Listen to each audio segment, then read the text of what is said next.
বিশিষ্ট সাহিত্যিক ও কবি সুনীল গঙ্গোপাধ্যায়ের লেখা একটি বিখ্যাত ছোট্ট কবিতা আজ আমি পাঠ করে শোনাব।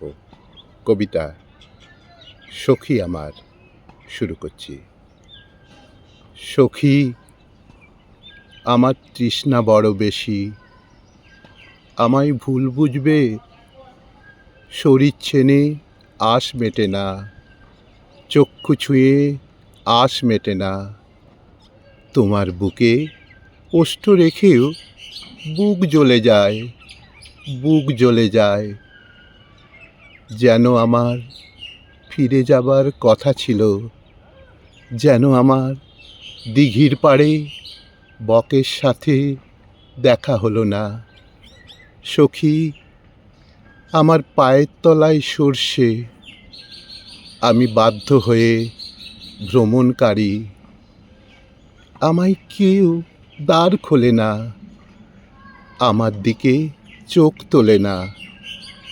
হাতের তালু জ্বালা ধরায়, শপথগুলো ভুল করেছি, ভুল করেছি।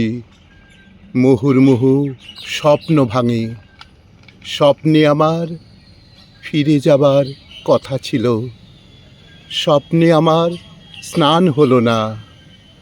সখী আমার চক্ষু দুটি বর্ণকালা, দিনের আলোয় জ্যোৎস্না ধাঁধা।